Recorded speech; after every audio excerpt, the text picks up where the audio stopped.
¿Qué tal? Muy buenas, bienvenidos a Desenfoque Selectivo. Esta vez vamos a hacer una excepción y vamos a hacer un especial de verano.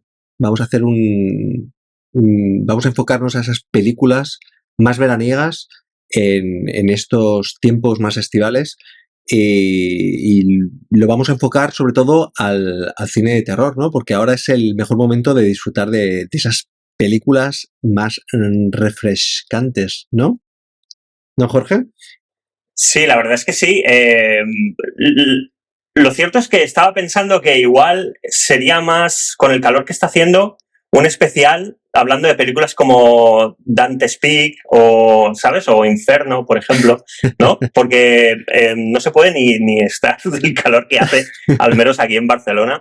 Pero sí, vamos a hablar de películas de verano, ¿no? Y no solo con temática veraniega, que también, sino películas que se prestan sobre todo a ver en periodo estival, ¿no? En periodo de vacaciones de verano y un poco más, pues, desenfadadas y divertidas. Y si te parece, pues podemos empezar con uno de los clásicos de clásicos, Claro que Steven Spielberg. es la película de verano por excelencia, ¿no? Que es Tiburón. Tiburón. Sí, Tiburón, que es una película que la verdad es que marcó un hito dentro de lo que es el cine de terror, pero ya en el ámbito más mainstream, ¿no? En el cine convencional, ¿no?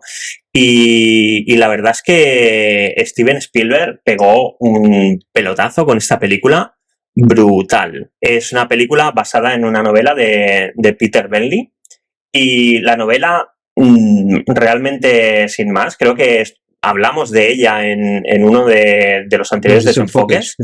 Sí, pero la verdad es que la película es muy superior a la novela y como digo, marcó un hito. No sé, ¿qué recuerdos tienes tú de Tiburón? Buah, Tiburón la recuerdo como una película que solía ver en verano y que estaba muy bien hecha. Que estaba muy bien hecha.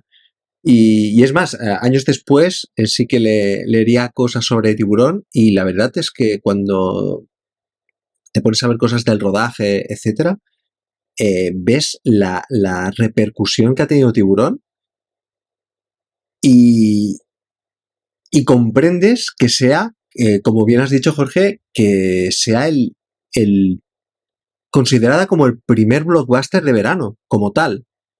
Y que cambió también el modelo de negocio de los blockbusters en torno a sacar blockbusters de verano, porque recaudó, creo que superó los 100 millones de dólares recaudados el primer fin de semana en Estados Unidos. O sea, fue una locura.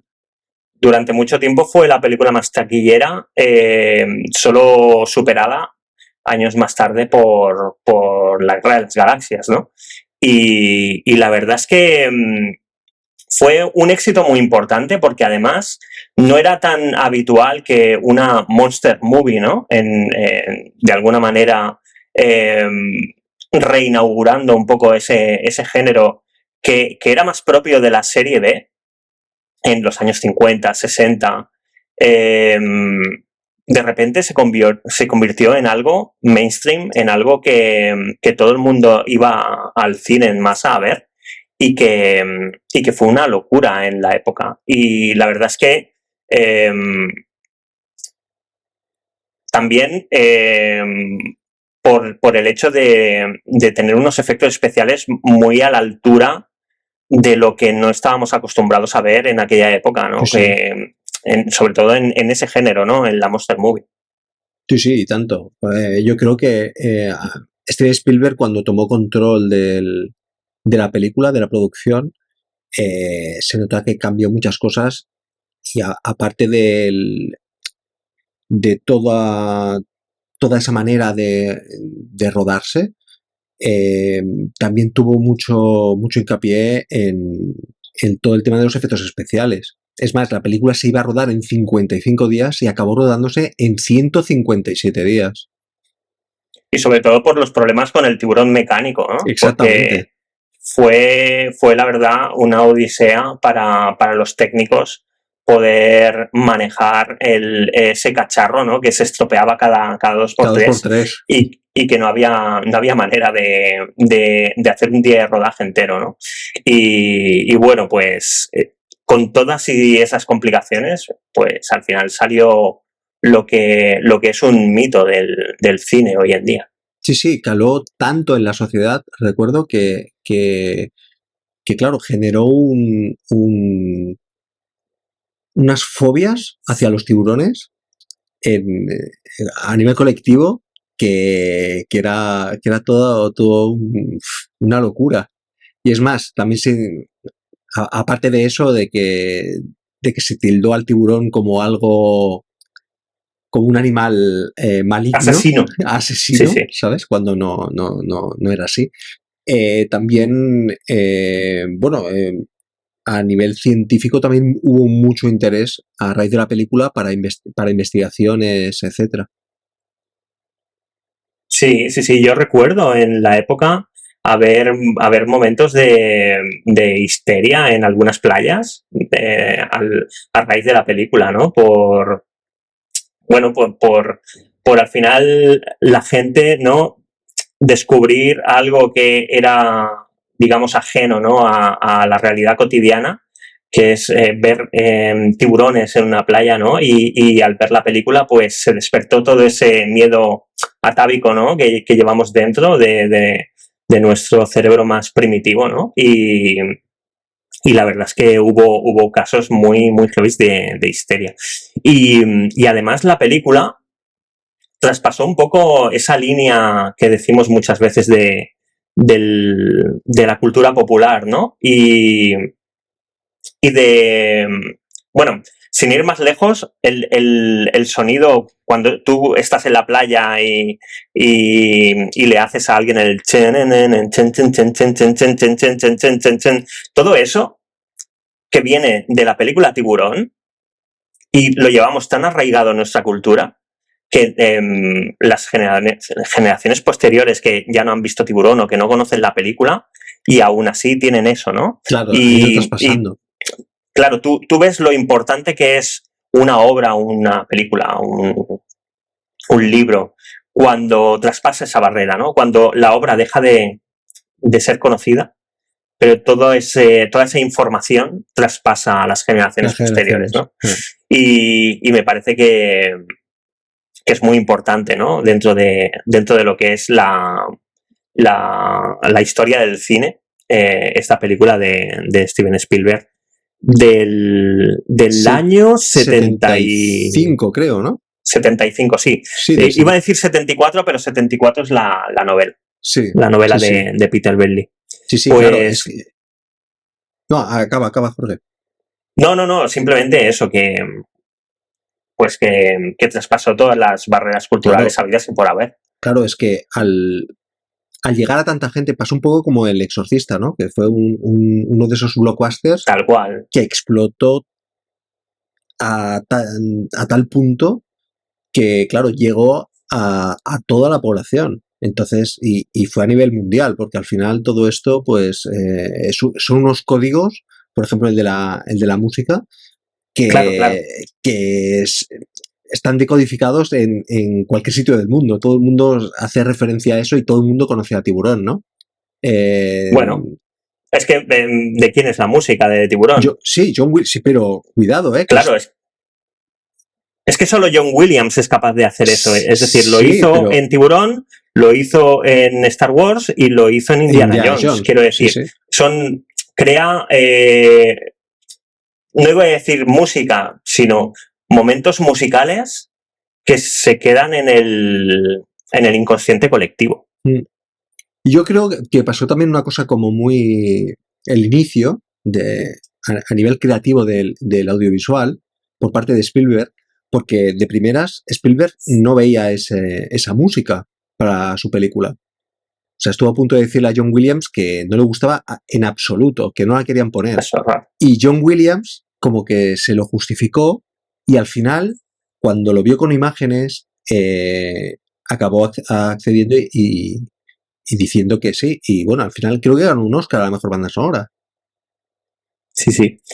La verdad es que podríamos dedicar todo el programa a Tiburón, A Tiburón, sí, sí. pero si hablásemos de Tiburón, también tendríamos que hablar de probablemente uno de sus mejores exploitations, Claro, que es Piraña de Joe Piraña. Dante. Exactamente.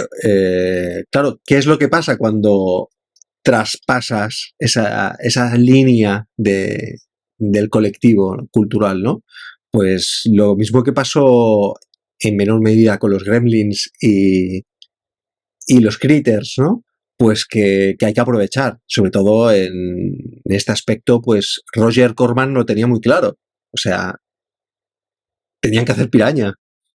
Lo tenían clarísimo. Sí que es verdad que la idea inicial de lo que iba a ser Piraña no es lo que acabó siendo. No. Pero es curioso que nombres a los Gremlins porque al final estamos hablando de una película de Joe Dante. De Joe Dante, de la sí, primera sí. película que rodó Joe Dante en solitario.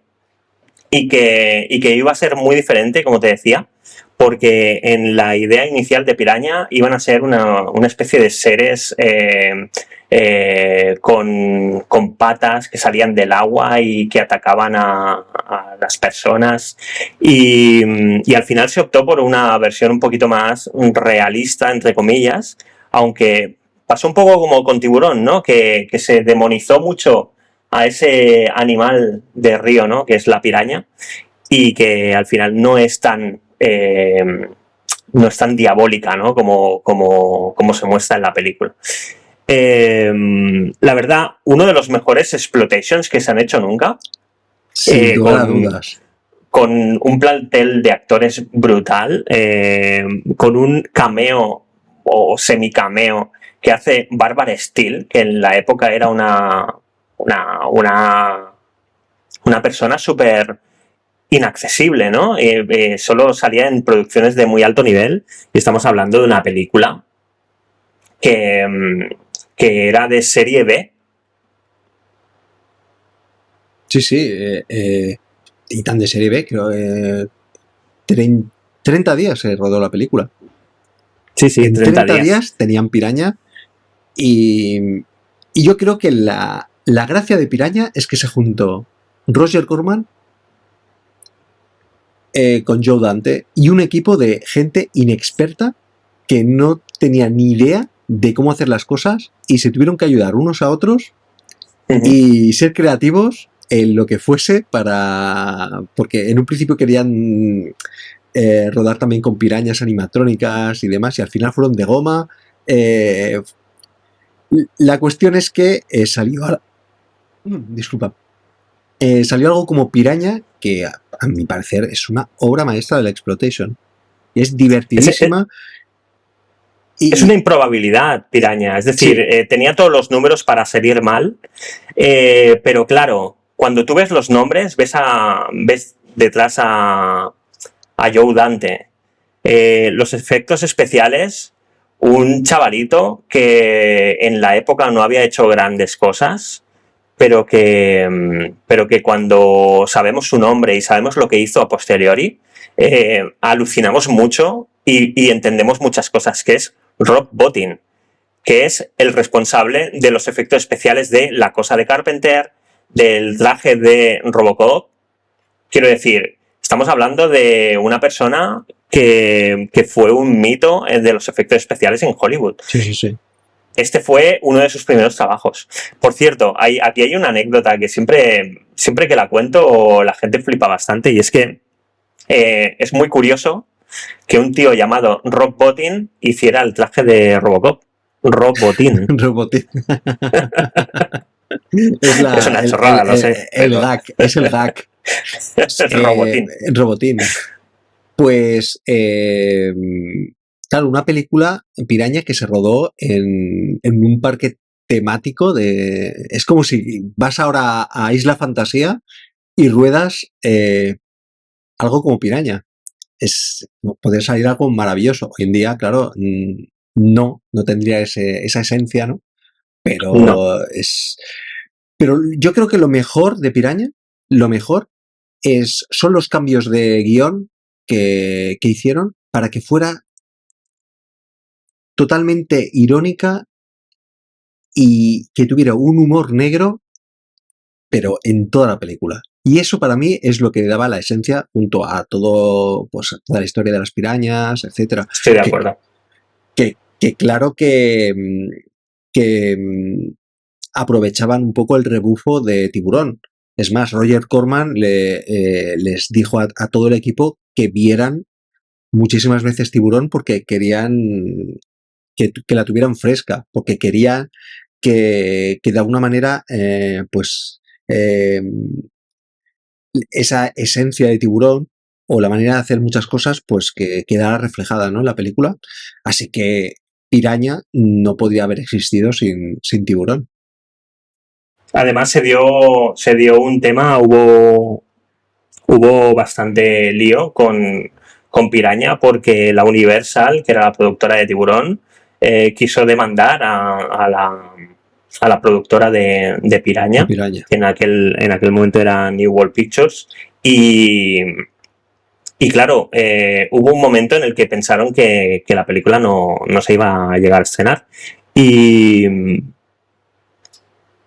¿Y qué pasó? Pues que Steven Spielberg vio la película y convenció a Universal de que era una buena peli y que era muy divertida y que esa película tenía que estrenarse. Y es curioso, ¿no?, que un tío como Steven Spielberg, que al final están plagiando tu obra, ¿no?, digas, oye, no, que está guay, ¿sabes? ¿Por qué lo vamos a cortar, no? Porque de alguna manera es otro tipo de arte, Piraña. Claro. Y que seguramente Steven Spielberg creció, ¿no?, con ese tipo de productos más de serie B, en plan, pues, El enigma de otro mundo y cosas por el estilo, ¿no? Así que, bueno.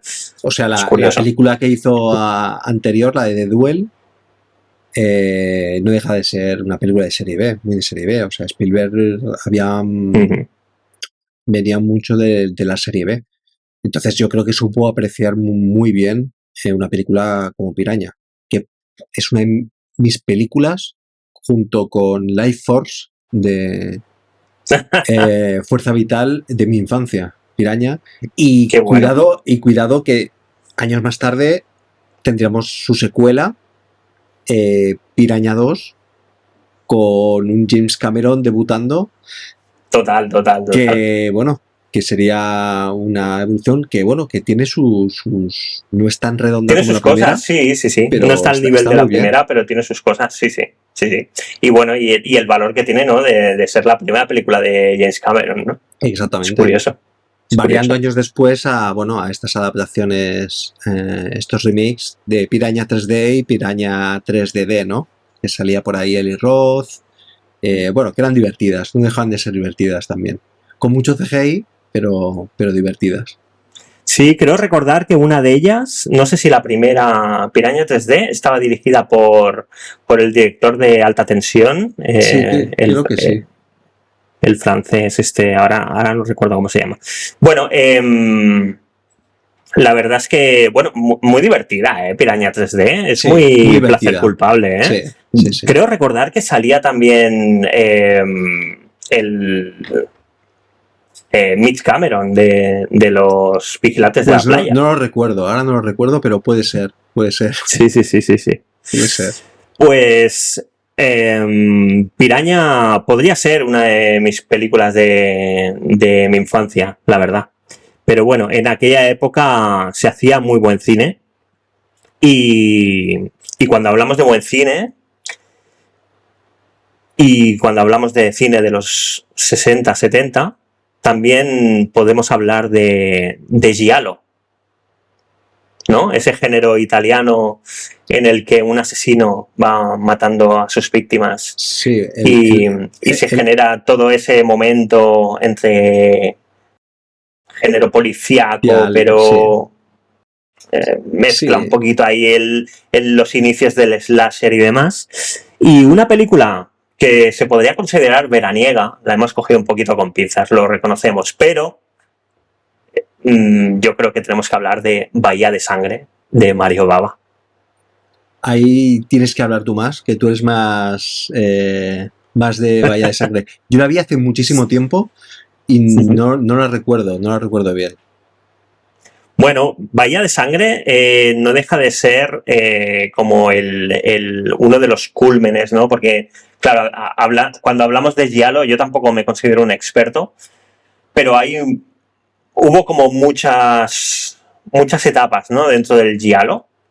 Y aquí igual estamos hablando más de la parte más hacia el final, en el que el giallo, digamos, ya incorporaba elementos de lo que sería luego el género slasher, ¿no? Más de inicios de los 80. Y Bahía de Sangre, dirigida por Mario Bava, que es uno de los grandes maestros del cine italiano, padre de Lamberto Bava, director de Demons, por cierto. Exactamente, sí. Que maravilloso. Me parece, esa sí que es una de las pelis de mi infancia. Sí, esa es otra. Sí. Y que en Bahía de Sangre era asistente de dirección, Lamberto Bava, por cierto. Asistente de dirección de su padre. Bahía de Sangre nos cuenta la historia de una herencia, ¿no? Y de cómo los que quieren heredar esa herencia, ¿no? Pues pelean hasta la muerte, ¿no? Por esa herencia. Y bueno, el argumento del título va mucho más allá, pero es una película muy curiosa porque, como decía, incorpora elementos que luego se verían en el slasher, que no son tan del giallo, ¿no? Pero también tiene otro tipo de elementos que son muy curiosos dentro de lo que es el género. Por ejemplo, una de las curiosidades que tiene es que es de las pocas películas, o al menos yo no recuerdo ninguna, que te muestren la cara del asesino al principio de la película. Que no. me parece muy curioso. Pero es que luego le da una vuelta de tuerca más, porque hay un asesino del asesino. Cosa eso está muy bien. Claro, es que eso está eso genial, está ¿no? Muy bien, sí. Y luego hay más giros dentro de la película, ¿no? Y luego hay como un segmento de unos chicos, ¿no? Que van a la bahía y es como el segmento más puramente de slasher, ¿no? Pero tiene cosas como muy especiales, muy de Bahía de Sangre, ¿no? Que no se han visto en otras películas y que hace que Mario Bava sea pues el maestro que es del cine italiano y yo diría que del cine de género en general, ¿no? Y la verdad es que, bueno, de hecho Mario Bava se le considera el creador del género, ¿no? Del giallo bueno, aquí hay mucha discordia, ¿no? Entre los amantes del género, pero 6 mujeres para el asesino está considerado por muchos como el primer giallo de la historia y está dirigida por Mario Bava. Una película, Bahía de Sangre, muy recomendable, incluso hoy en día puede hacerse un poco cuesta arriba si no estás acostumbrado al género, pero si te gusta el cine de terror y quieres profundizar en los inicios de lo que fue el slasher en los 80 y en la actualidad, ¿no? De lo que es. Si quieres profundizar un poco en esas raíces, yo creo que es muy interesante. Bueno, y después de hablar de la película de Mario Bava, yo creo que tendríamos que hablar también de otro boom que hubo en los años 90, que era el cine de terror, pero más enfocado al mundo adolescente. Y ahí Kevin Williamson tiene que nombrarse, ¿no? Guionista de Scream y guionista de Sé lo que hicisteis el último verano, una película slasher basada en una novela con el mismo nombre del año 73 y que la autora de la novela repudia, no puede ni ver la película porque justamente se quejaba de que todo era demasiado gratuito y todo era demasiado tonto, ¿no? Bueno, era un producto para, pues eso, para pasar el rato en el verano. Y bueno, la película consistía en que un grupo de adolescentes venían de fiesta, atropellaban a alguien y un año más tarde, ¿no? Creo, recordar, no recuerdo, sí, el último verano, creo que era, Sí. un año más tarde, pues alguien va matando uno por uno a todos los, a todo ese grupo de personas, ¿no? Claro, una película pues muy al estilo Scream, pero sin ser tal whodunit ni tener ese ambiente meta, ¿no? Y que caló mucho en el público adolescente. Se hizo una segunda parte que ya no fue tan buena, y una tercera parte que fue ya directamente a DVD y a plataformas, no sé si en esos momentos pues a televisión por cable o derivado, ¿no? Protagonizado por Sarah Michelle Gellar y por Jennifer Love Hewitt, que eran hiper famosas. Sí. En la época, en la época eran mitos sexuales, sí, de los adolescentes. Exactamente. Sí. Y bueno, una película que estuvo a punto de dirigir Peter Jackson y que finalmente no dirigió porque se le abrió la puerta, creo que fue New Line Cinema, con El Señor de los Anillos, y ya se metió en el proyecto del Señor de los Anillos. O sea que nadie lo puede culpar, todos agradecemos. No, nadie lo puede culpar. ¿Sabes lo que me pasa con Sé lo que hicisteis el último verano? Que no me pasa como con Scream, que la habré visto como 20 veces desde que se estrenó. Claro. Con Sé lo que hicisteis el último verano, la vi cuando salió, que estamos hablando del año 97, por ahí. Pues 97. Posiblemente. Sí. Año 97. Pues la vi en el 97 y no la he vuelto a ver. Pero sin embargo, a favor de la película he de decir que tiene elementos tan icónicos que todavía los recuerdo desde el momento en el que la vi en su escena, ¿no? Como por ejemplo, tú decías que no tiene tanto ese elemento whodunit.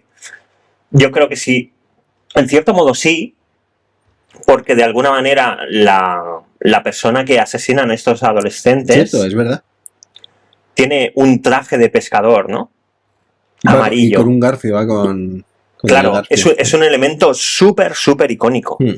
Que en la época yo recuerdo ver trajes de pescadores de estos chubasqueros amarillos y decir, hostia, mira, como en Sé lo que hicisteis el último verano, ¿no? Y luego el asesino, ¿no? Pues va con esa indumentaria, ¿no? Yo creo que eso fue uno de los grandes aciertos de la película. Y bueno, luego este título inspiró a un programa mítico de la televisión como el Sé lo que hicisteis, ¿no? Que era un poco un zapping que fue como muy famoso y bueno, durante un tiempo se habló mucho de él, ¿no? Me parece una película muy digna. Digna. Es una... La primera parte. Sí, es una película... O sea, claro, el problema que tiene es que es un subproducto de Scream. Claro, exactamente. Pero si Sé lo que hicisteis el último verano hubiera salido antes de Scream, probablemente lo hubiera petado muchísimo más, ¿eh? O al menos es mi opinión, ¿eh? Yo creo que tenía elementos lo suficientemente potentes. Igual el casting no era tan potente como Scream. No era tan potente. Y yo creo que, claro, la dirección no era la misma también. Yo creo que hubieron decisiones en Scream y el hecho de que fuera también meta es que es más juguetona Scream. Claro. Juega demasiado y con el espectador. Y juega mucho más con el metacine. Sí, exactamente. Juega demasiado con el espectador y es mucho más divertida. Esta no deja de ser un slasher al uso, pues, pero para adolescentes, ¿no? Pero digna. Es una película digna. Claro. Sí. No, estaba mirando a ver qué había hecho el director de Sé lo que hicisteis el último verano. Y bueno, pues nada muy Nada muy remarcable, quitado de Venom de 2005. Y poco más, la verdad. O sea, que se quedó un poco en esa película que supuso, pues, también un poco traspasar esas barreras de la cultura popular que, al menos durante un tiempo, sí, ¿no? sí, que hablábamos antes. Fue más corto de tiempo, porque, claro, no ha trascendido tanto como Scream, por ejemplo. Scream ha trascendido mucho más en generaciones. Y sé lo que hiciste según el último verano. Bueno, yo creo que era también un poco la esencia de los 90, ¿no? Se potenciaba demasiado como producto y blockbuster, pero se pasaba de moda muy rápido. Era claro. Lo que se venía a venir un poco a principio de los 2000, ¿no? Que empezaban a hacer productos pues muy pasajeros, muy de esta película va a durar un año y daba igual si utilizabas mucho CGI o no, o sea, eran películas como muy temporales. Muy de verano, ¿no? Y al muy final, de verano, y muy de verano, estamos claro. hablando de productos que eran muy de a ver qué película va a salir este verano, ¿no? Claro. Y una de las sagas que hacía muy bien esto era Viernes 13. Viernes 13. ¿Qué recuerdas tú de...? ¿Cuál es tu película favorita de la saga? Pues a mí la que más me gusta es la tercera. Pero también tengo que decir que hace muchísimo tiempo que no veo... he visto menos películas de las que querría ver de Viernes 13. También es cierto que es un producto más...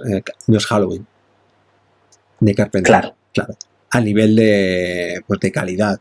Yo Halloween la he visto 1000 veces y creo que dentro del slasher o producto de serie B es un muy buen producto de serie B. Claro.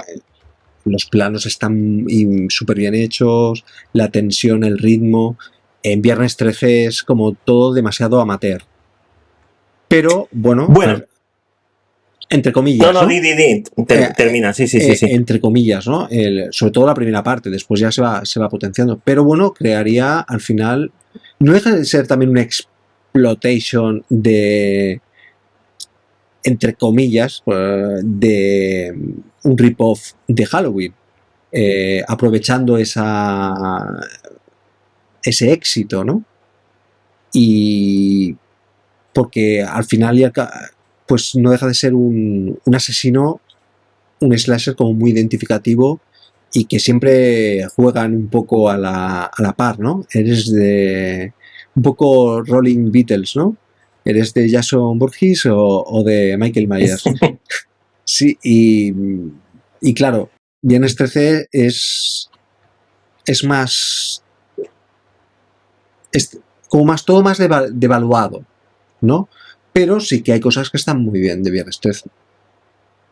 Creo que hasta la tercera no se le reconoce como con la apariencia, ¿no? Porque creo que la segunda iba con la bolsa. En la segunda iba con la bolsa en la cabeza, ¿no? Y en la tercera ya le pusieron la máscara de... Y ya se quedó con... Y ya se quedó con así. La máscara de... Ok. A ver, va un poco enlazado a cuando... digamos, si yo te digo mis películas favoritas de Viernes 13, aunque tengo pendiente un revisionado de toda la saga y estoy intentando coger fuerza porque, todo hay que decirlo, hay mucha mierda dentro de la saga de Viernes 13 comparado con Halloween. Porque precisamente yo creo que, digamos, la saga Halloween es una saga slasher más de autor, se podría decir. En cambio, Viernes 13 está más asociado a ese espíritu que tú comentabas, ¿no? De la película del verano. A ver, este verano, ¿qué hará Jason este verano, ¿no? ¿A dónde irá? Jason Goes to Hollywood, ¿no? Sí, un poco va por aquí. Como un Teo, ¿no? Teo va de, pues... Un poco va por ahí, Jason va de campamento, Jason va... Sí. Entonces, yo te diría que mis películas favoritas de la saga son las que están dirigidas por Steve Miner, que es uno de mis directores ochenteros favoritos, entre comillas, porque es el responsable de la película House, una casa alucinante, que me parece una de mis películas de mi infancia también. Y dirigió la segunda y la tercera parte. Y fue un poco el que le dio, digamos, la identidad que tiene hoy en día Jason Voorhees a nivel de saga, ¿no? Fue un poco el que empezó todo, ¿no? Con todo y que se le atribuye a Sean Cunningham, que es digamos el director de la primera parte. Pero al final tú ves la primera parte y la primera parte, Viernes 13, el villano no es Jason. Claro, el villano es la madre. Sí. Y no estoy haciendo ningún spoiler porque es una película del año 80, haberla visto, tenéis que verla. Si estáis viendo este podcast, deberíais haber visto Viernes 13, no tiene sentido. Sí. No, pero al final estamos hablando de que si hablamos de Jason Voorhees, todo empieza con, yo te diría incluso con la tercera parte. Claro, entonces es que la tercera parte, como icono, empieza a trabajarse todo en la tercera parte. Sí, tal cual. Y nada mejor que la saga Viernes 13 para un poco ese espíritu de película de terror sin más, veraniego, para verla con un cubo de palomitas y hacer un body count de cuántas víctimas caen bajo el cuchillo claro, que era la gracia de Viernes 13, contar todas las víctimas de la película. Bueno, del género slasher en particular, pero sí, tal cual. Así que, bueno, pues no podíamos dejar de hablar de Jason y de la saga Viernes 13, si hablamos de películas veraniegas. Sí, como tampoco... Sí que me gustaría hacer un anexo a Viernes 13. Sí. Decir que Tom Savini estaba vinculado a la película, a la primera película, y a algunas películas de Viernes 13 como hacedor de los efectos especiales. Entonces, esto es digno de decirlo. Y una anécdota que he leído que me ha parecido lo más, y es que Lou Reed, el cantante, tenía un rancho, vivía muy cerca del campamento donde se hizo Viernes 13. Crystal Lake. Exactamente, Crystal Lake. Que existe. O sea, existe. Sí, existe, sí. Sí. Pues solía ir para allá muchas noches a visitar el rodaje y a cantar con el equipo, porque le hacía mucha gracia. Y me ha resultado como muy, muy loco el juntar Viernes 13 con Lou Reed. Con Lou Reed. En algo tan, no sé, tan loco, ¿no? Como iba a ser Viernes 13. ¿Quién iba a imaginar que iba a estar vinculado de alguna manera, aunque fuera indirectamente con esta saga, ¿no? Bueno, yo creo que los 80 en general fue una época en la que había mucho crossover de cine con música, ¿no? Sí. Bueno, todo el mundo conocemos Thriller de Michael Jackson, ¿no? Sí. Que estaba implicado tanto Tom Savini como George Romero, ¿no? Dentro de lo que es Thriller. Y había mucho crossover. Joder, si hemos visto hasta a Trump dentro de que salían Solo en Casa, ¿no? Sí. Donald Trump. Donald Trump salía en Solo en Casa y salía en muchas películas también. Quiero decir que fue una época en la que se hacía mucho cameo dentro del cine y había mucho crossover, ¿no? Tina Turner en Mad Max, por ejemplo. Sí. Quiero decir que era muy habitual. En este caso no era digamos, en la película en sí. Pero podría haberlo sido tranquilamente. Podría haberlo sido, perfectamente. Bueno, ahora mismo ha pasado con la señora de dragones esta, ¿no? Que ha sido la ganadora de MasterChef, que tiene los vídeos virales con la Casa del Dragón, y que ha acabado saliendo en un episodio de la Casa del Dragón, de House of Dragon. No me he enterado de esta sí, movida yo. Sí, entonces pues que lo decía en su Instagram. Era como el premio, ¿no? Sí, vas como, a salir en mira, Juego de Tronos. salgo aquí, ¿no? Al final, pues estos vínculos, pues curiosos, crean ¿no? crossovers curiosos, sí. Bueno, pues yo te iba a decir que igual de curiosa, ¿no? Que es la saga Viernes 13 y vinculada con el verano, no se me ocurre una película más vinculada con el verano o con la palabra verano que Midsommar de Ari Aster. Midsommar es la película del solsticio de verano, porque de alguna manera Midsommar significa eso. Solsticio de verano. Y Midsommar es la película que se tendría que poner a los adolescentes en las aulas obligadas. A ver, argumenta eso. Para mí es el concepto de las relaciones tóxicas que mejor se ha relatado en una película. Parece increíble esa película. Sí, porque al final la película va... ¿Y cómo acaba esa película? Parece... Al final la película va de un viaje entre amigos y de repente se autoencasqueta ahí la novia y el novio no sabe cómo decirle que no y bueno, ¿no? Va un poco por ahí la cosa. Bueno, yo creo que tampoco, yo lo veo así, ¿eh? Yo creo que ¿no? yo creo que él como que la obliga a tener su bueno, yo quiero las cosas de esta manera y ella va ahí como obligada, ¿no? No deja de ser ahí pues esa toxicidad, ¿no? De pues yo quiero así las cosas y al final acaban las cosas como acaban. No vamos a decir el final porque no. Es absolutamente maravilloso. Pero es una película en la que Ari Aster, por ejemplo,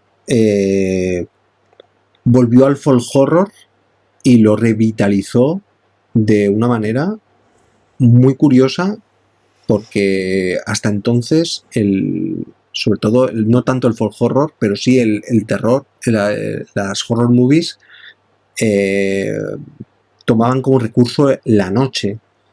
Y aquí el recurso y lo grande de esta película es que todo sucede de día, menos alguna escena que sucede de noche, pero la gracia es que todo sucede de día. Y esto es un punto de inflexión en muchísimas cosas.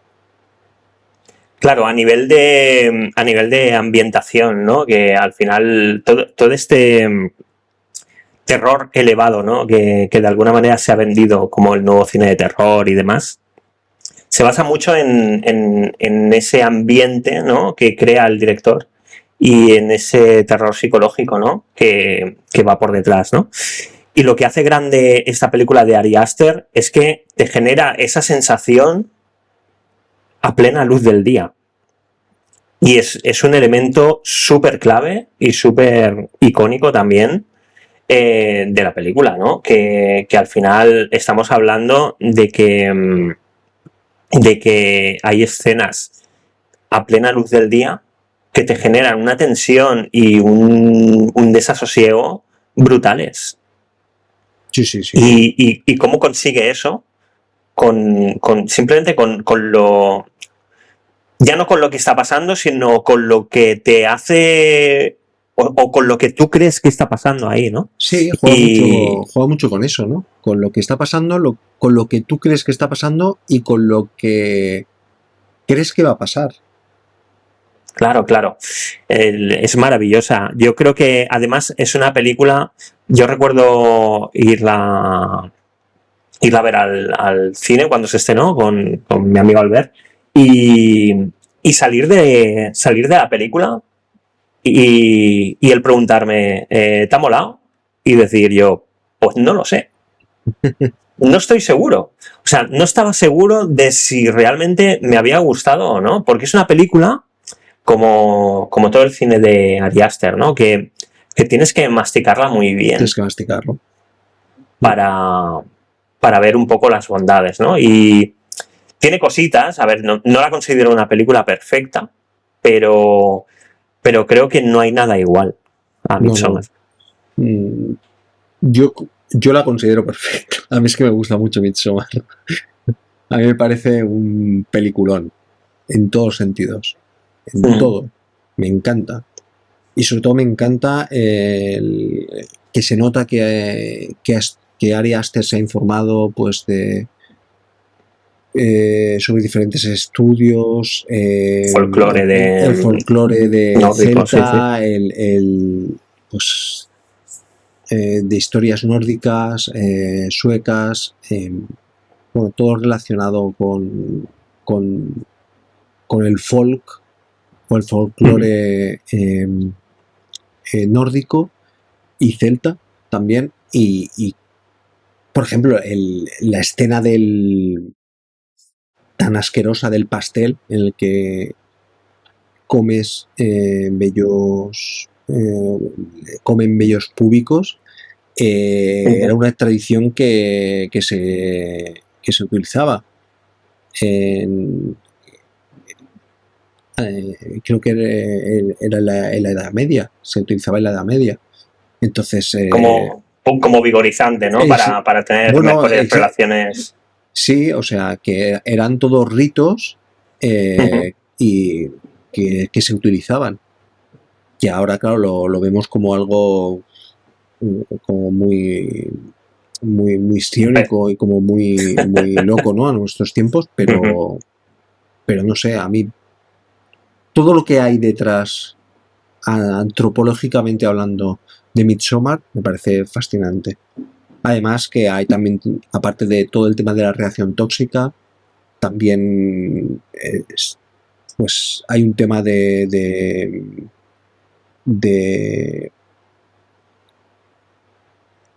la masa, ¿no? También que te dejas llevar por una comunidad de alguna manera, ¿no? Justificado o no. Que en este caso, pues es más metafórico en este aspecto, ¿no? Para llegar hacia el final, para cerrar el círculo, ¿no? Acá hay más simbolismos, pero sí que hay, pues, cada miembro del grupo, pues, acaban como aceptando, pues, tomar sustancias para entrar en comuna, ¿no? Aceptar cosas para que igual no quieres, para entrar en comuna, ¿no? Y eso entonces deja de ser también pues una crítica social. O sea, hay muchos aspectos en Midsommar que están increíbles.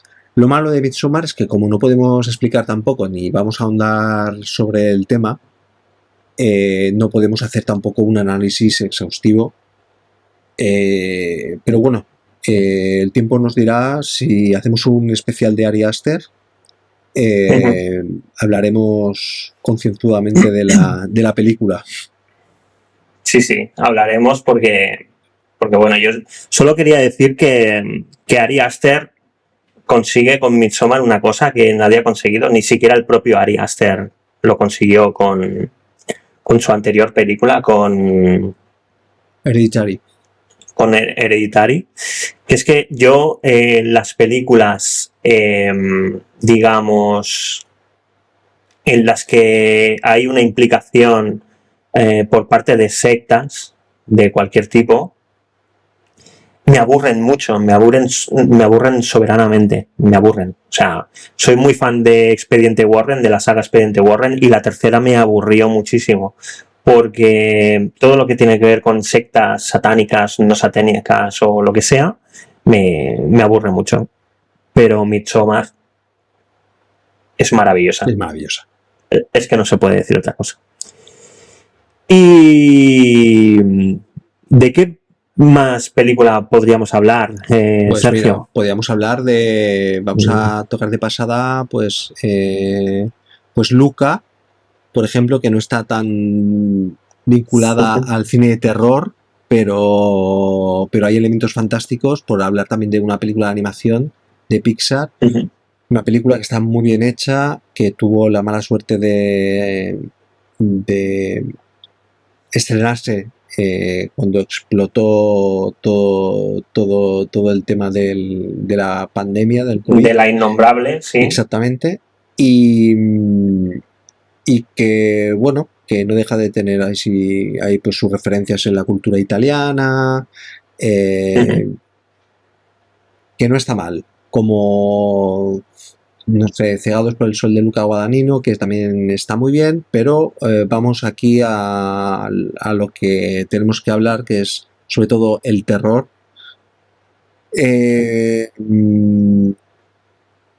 Playa Sangrienta. Con Playa Sangrienta Wow. te voy a decir una cosa. Me encantaría ver, Hablando de serie B, ¿eh? hablando de serie B, Playa Sangrienta 1980, Blood Beach. Claro, Blood Beach, tenemos una película de serie B en la que una especie de ente, monstruo, que está debajo de la arena, pues va matando gente. Para mí, Playa Sangrienta, y lo quiero utilizar porque tampoco nos vamos a explayarnos en hablar de la película, porque tampoco no tiene mucho más. Es una película muy de serie B, a mitad del verano y demás. Pero Total. sí que a nivel de concepto me parece maravillosa para hacer una crítica social al turismo actual. Fantástico. Me parecería fantástico que un autor, que Alex de la Iglesia, por ejemplo, cogiera el concepto de Playa Sangrienta y la adaptara en Benidorm.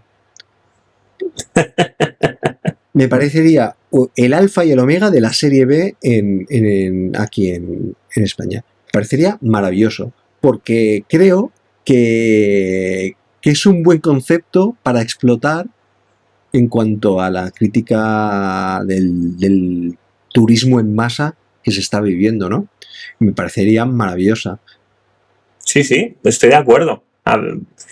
Lo malo, ¿sabes qué? Es que muy probablemente Alex de la Iglesia no esté viendo este podcast, pero bueno, oye, si da la casualidad y alguien conoce a alguien y conoce a alguien y conoce a alguien, pues oye, que se lo comente, ¿no? Exactamente. Estaría guay. Nunca está de más. Guay. Nunca está de más. Tú imagínate que dentro de 2 años Amazon, tráiler, Playa Sangrienta, Benidorm Sangriento. Benidorm Sangriento. Cuidado, ¿eh? Cuidado. Barceloneta Sangrienta. Ya ves. Bueno, Barceloneta Sangrienta podría ser un documental, ¿eh? Sí, también. Tranquilamente. Bueno, es que incluso yo creo que se podía hacer, pues podrían hacer las dos cosas. Podrían hacer un mix. Un crossover. Un crossover, un metamix ahí bastante chulo. Sí, interesante. Bueno, pues igual que hablamos de Playa Sangrienta, podemos hablar de Campamento Sangriento, ¿no? Película también icónica de aquella época. Sí. Que es un icono de los años 80 y que, bueno, por no extendernos mucho más, porque llevamos mucho rato, solo diré que los que os atreváis a ver Campamento Sangriento hoy en día, vais a alucinar con la última imagen de la película. Exactamente, que es otra. Yo creo que es otra película también para atraer a los nuevos tiempos, porque yo creo que puede ser una película sobre la identidad sexual. No. O sea, pero fascinante. Sí, es verdad. O sea, yo creo que tanto esta como la anterior, pero sobre todo Campamento Sangriento, se puede hacer una película, pero maravillosa actualmente, con conceptos actuales más modernos, etcétera, llevándolo a los nuevos tiempos. Creo que podría salir un peliculón. Sí, sin ninguna duda. Sí, bueno, no sé si nos vamos a detener mucho más en las pelis que faltan. Como podéis ver, también nos hemos enfocado sobre todo en películas míticas, ¿no? De nuestra infancia, de los 80 y de los 90, ¿no? Que son películas que consideramos más veraniegas, no en el sentido más estricto de la palabra, sino más ese espíritu de ver películas en verano, ¿sabes? Más desenfadadas, más divertidas, ¿no? Y tenemos un par de ejemplos Uno de ellos de mucha entidad, pero del que yo no puedo hablar mucho, estamos hablando de Eden Lake, del año 2008. Eden Lake, que es una de las mejores películas que no he visto. Sí. Como concepto. Te lo digo, porque es una de las mejores películas de terror que me dio vida otra vez en creer en el terror. Después del extremismo francés y demás. The Lake es una película que recurre a los miedos reales para que te dé un miedo real. Con un Fassbender... Como It Follows. Sí, pero menos simbólico. O sea, con una crítica más social. It Follows sí que hay un simbolismo, es más fantástica. Eden Lake no. Eden Lake, digamos que va más allá de una especie de slasher. ¿Vale? Entonces, claro, es que la tienes que ver. La gracia de Eden Lake es que tienes que verla porque la gracia de Eden Lake es que es asumir en que el asesino puede ser todo el mundo. O los asesinos. Pero ¿sabes qué pasa? ¿Sabes qué pasa, Sergio? Que esto se ha convertido en una especie de juego. Porque yo me lo paso muy bien. O sea, me costaría mucho destruir esa sensación de placer que tengo ahora cuando llego a un grupo en el que hablamos de cine o a festivales, cuando voy a festivales y digo, no he visto Eden Lake. Y de repente se escuchan los suspiros, la sorpresa, ¿no? Lo he convertido en un juego, tío, y ahora destruir ya eso no, me sabría mal. Ya no lo puedes, ya no puedes destruirlo. Pues maravillosa. Maravillosa. Ya. Kelly Reilly de protagonista, Michael Fassbender, que queda a un lado, pero la verdadera protagonista es ella. Es impresionante Eden Lake. Yo creo que es una película de terror que todo el mundo tendría que ver, y esta sí que verdaderamente, y fuera bromas, es una película que no sé si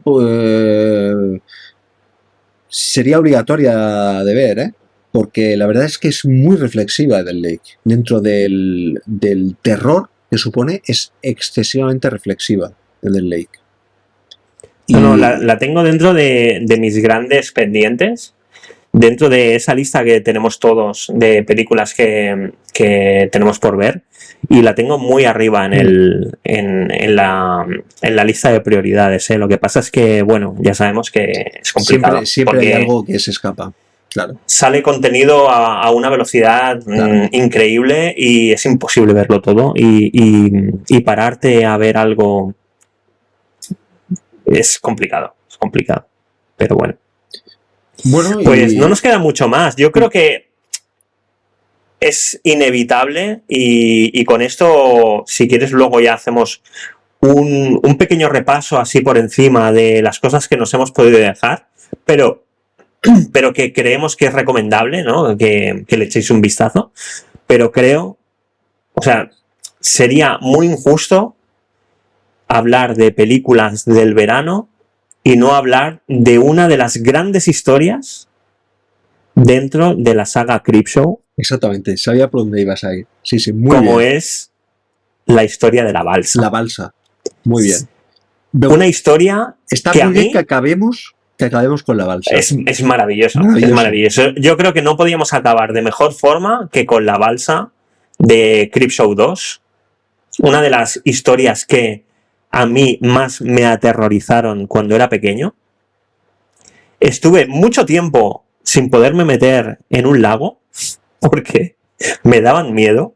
O sea, yo podía ir a la playa sin problema, podía ir a las piscinas sin problema, pero cuando iba a la montaña y me tenía que bañar en un lago, me daba absoluto terror solo por culpa de esta historia adaptada de una historia de Stephen King adaptada por George A. Romero llamada La Balsa.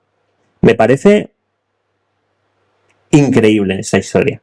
Maravilloso. Bueno, la historia está dirigida por Michael Gornick, creo.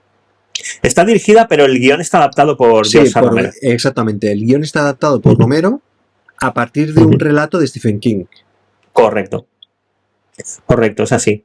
Y me gusta mucho porque hay... Bueno, técnicamente parece que no, pero es la leche.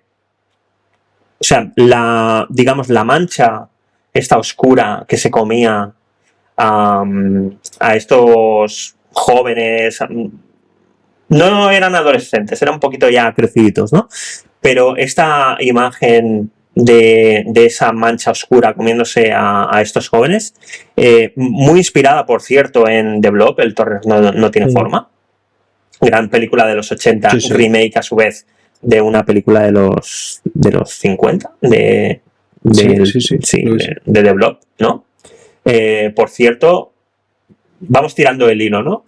Protagonizada por Steve McQueen, la versión original. Exactamente. Que es muy mítica, es muy mítica. Bueno, pues estaba hecha con bolsas de basura y con aceite y le metieron 1000 movidas ahí para hacer que esa cosa quedara realmente visualmente asquerosa, ¿no? Y yo, por ejemplo, una de las escenas que tengo grabadas en mi mente de la balsa es ese momento en el que están un chico y una chica, bueno, pues empezando a intimar, ¿no? Y se ve la imagen del torso de la chica, de un pecho, y de repente como se deshace y cae al agua y cómo eso le impacta al chico. A mí eso me dejó marcado de por vida, esa imagen. Sí, era una historia que... Las historias que más marcaban, de Creepshow 2. De Creepshow 2. Sí. Y marcaba por eso, porque... ¿Qué ibas a decir? No, iba a decir que sí, pero yo creo que en general Creepshow 2, con todo y ser una secuela de una gran película, de una gran película recopilatoria, ¿no? De estas de pequeñas historias, las historias de Creepshow 2 estaban muy bien. Están muy bien. Muy bien, porque yo recuerdo también la del autostopista, que me pareció fantástica. Es fantástica esa historia. Sí. O, por ejemplo, la del indio, de madera. Es hipericónica. Sí. Es muy icónica. Bueno, la balsa... Didi. No, cuéntame. No, que la balsa iba a salir en la primera Creepshow. En principio iba a salir en la primera parte, pero por problemas económicos y de presupuesto y de tiempo, no, al final, bueno, la dejaron en stand-by y como funcionó muy bien Creepshow 1, al final hicieron Creepshow 2, pero estuvimos a punto de no verla. Pues hubiera sido una pena, porque yo creo que es una de las grandes historias dentro de lo que es el género de antología, ¿no? Yo por ejemplo, sin tener en cuenta películas, historias del género de antología de terror, ¿no? Me quedaría con 3. Con La Balsa, de Creepshow 2, con Pesadilla a 20.000 pies, de Twilight Zone Movie, y también de Twilight Zone Movie, no recuerdo el título, pero esa gran historia de ese abuelo racista que entra en un bar y increpa a unos chicos negros. Vale, es verdad. Y de repente aparece en la Alemania nazi. Esa historia me parece maravillosa, increíble. Sí. Yo me quedaría con esas 3 historias del género antología. Sí. Tenemos que hablar, a partir del documental que vimos, de películas antológicas, tenemos que hacer un especial de películas y series antológicas porque sería increíble. También cosas muy, muy chulas. Sí, sería increíble. Yo me apunto, porque es uno de mis géneros favoritos. El género de la antología, yo con Black Mirror, con Twilight Zone, yo disfruto muchísimo. Me encanta. Y no sé si quieres hablar de alguna más o hacemos un pequeño repasillo con las que nos hemos dejado. Sí que me gustaría decir de La Balsa, y es que, aparte de que hay diferencias con el relato, en cuanto al orden de bueno, lo típico, al final es una adaptación, ¿no? Se cambian cosas por una cuestión de lenguaje, ¿no? Claro. A Stephen King, pues claro, al estar también muy vinculado con el proyecto, pues le gustó bastante. Sí que me gustaría decir que hay como una esencia muy de Lovecraft en la historia, por el hecho de que, claro, no tenía forma, también hay como elementos así como más no cósmicos, pero inexplicables, ¿no? No te justifican muchas cosas, ¿no? Del relato en sí. Y creo que eso es como muy Lovecraft. No sé qué te parece. Sí. Yo creo que al final es un poco esto, ¿no? Cuando no te explican el origen, cuando el origen es... Había una palabra para esto, pero no me va a salir, como pasa siempre. Cuando el origen no está claro o no está claro, pero intuyes que es incomprensible, ¿no? Entonces, yo creo que por ahí van un poco los tiros, ¿no? De ese terror cósmico que al final nos supera, ¿no? O supera la mente humana. Y yo creo que bebe mucho de eso. Sí, o al menos quiere jugar con eso. Quiere jugar y con lo hace eso. muy bien. Igual que jugaba de Blob, por ejemplo. Exactamente. Sí, pues no sé, no tenemos tampoco mucho más. Sí, bueno, podemos hacer un pequeño repaso de las películas de las que no hemos hablado, pero que son muy recomendables. ¿Quién puede matar a un niño? De Chicho Ibáñez Serrador, del año 1976. Yo creo que es una película obligatoria para los amantes del terror. Sí. Y La Grieta también. La Grieta, de Juan Piquer Simón, que me hubiera encantado hablar de ella, pero se nos come el tiempo. Sí, Juan Piquer Simón fue un adelantado para su tiempo, fue una de las personas que más hizo por el fantástico aquí en España, y deberíamos hablar de él un día. Sí, es lo películas decir, como La Grieta, como Slux, Muerte Viscosa, exactamente, como Supersonic Man, o sea, el primer superhéroe español, lo hizo Juan Piquer Simón. Yo creo que tendremos que hacer un especial de Juan Piquer Simón. Deberíamos. Hacer un homenaje. Las Ruinas, de 2008, una película muy reivindicable, aunque se llevó muchos palos en su día. Y luego, pues, películas más ligeritas, como Megalodón, ¿no? Más actuales. Sí, la saga Megalodón. O Meg 2, ¿no? La secuela, que lo ha petado mucho por su autoparodia, ¿no? De sí misma. Y luego La Calle del Terror, la parte 2, que está muy bien, es muy recomendable, la que la historia la sitúa en 1978, muy recomendable. Y por mi parte, no sé si tengo alguna más, yo creo que no. It también ocurre en 2 veranos, ¿no? El primer. Sí. Y también podríamos ponerla. Sí, las 2 películas, bueno, tanto la serie antigua como las películas nuevas. Las películas nuevas, sí. Y luego, así muy improvisado, se me ha ocurrido una película muy reivindicable también, que es Playa Infinita. Piscina Infinita, Infinity Pool. Infinity Pool, sí. Que no podríamos decir que tampoco es una película veraniega, pero bueno, está ahí bordeando el límite y es muy recomendable, muy recomendable. Sí, yo creo que entra dentro de este especial, muy recomendable. Sí, me gustó mucho todo el tema de las máscaras que utiliza. Claro. Y bueno, y todo lo que tiene que ver con esa crítica, que hay una crítica ahí a muchísimas cosas. Está muy bien. Sí. Muy recomendable. Y no sé, nada más, ¿no, Sergio? Nada más. Yo creo que aquí nos vamos a despedir con un poquito de películas así divertidas, de no pensar mucho, para el veranito, para verla con un mojito o un zumo o lo que os apetezca. Y nos tomaremos una pequeña pausa hasta septiembre. nos ha encantado hacer este repaso de películas veraniegas con vosotros. Este gran año que hemos estado haciendo estos desenfoques selectivos, las críticas que ha estado haciendo Sergio, y la verdad es que con muchas ganas de seguir haciendo cositas, de seguir hablando de cine, de seguir compartiendo cine con vosotros. Y nada, que gracias por estar aquí y por vernos y por darle a like.